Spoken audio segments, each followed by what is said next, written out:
you top-lined, the entire program right at the beginning of the program here.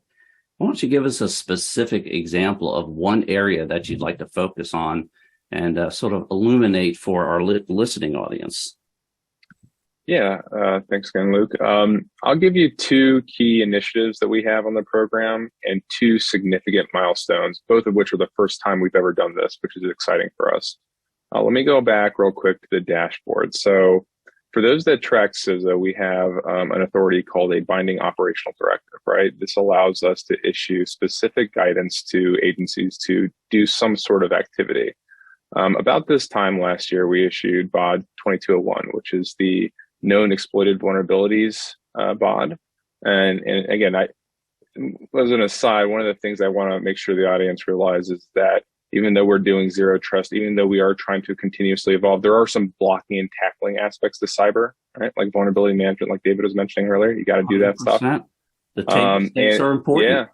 Yeah. And so that bot was reinforcing that, hey, vulnerabilities are still a thing in software. They will be for a long time, potentially forever. You got to deal with them, right? And here are the ones that we think, based on intelligence, are worth getting first, right? That kind of goes with the CDM mantra, fix the worst first. Anyways, so the BOD last year was released, and they've been manually reporting, agencies have been manually reporting those data sets for about a year. For the first time ever, we will be using CDM investments and the data that are in the architecture to automate those reporting when the clock ticks over to October, right? So no longer will we be requiring agencies who have data in the platforms to report via spreadsheets manually. We will have our operators looking at automated data first as a preference to responding to those BOD data calls, right? And that's delivering on a long-standing promise that the program has had for almost 10 years. So I'm very excited about every that. agency out there is applauding, whether they show it on camera or not. Yes. And that's so important, because really one of the things that we're trying to do is drive value in all this work that we've been working with agencies on, right? We want to make sure that these investments aren't just another thing in your operations center, that they're used strategically for key initiatives across the cyber government. So that's really exciting. And then the other milestone that we've hit is CISA EDR initiative. The program has kind of been bootstrapping that. This goes back to the EO. We are incredibly deep into this right now. We expect to be done with most of our work by FY23. And as people have been tracking the EDR initiative, whether it's in the cyber EO or M2201, which is the EDR memo, you'll see language in there that talks about CISA having persistent access to agency EDR tools.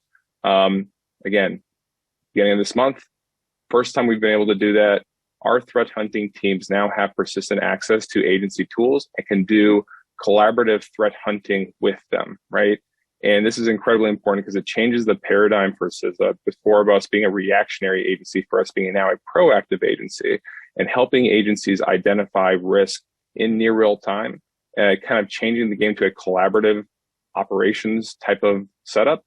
The one of the things I hope the agencies appreciate is that everybody really likes a second set of eyes. We're not there to take day-to-day operations over. We're really there looking for specific things, double checking things, helping you identify things you may have missed if that's the case. And so I'm really excited about kind of where CISA is going to really provide a lot more value to our agency customers on initiatives such as this.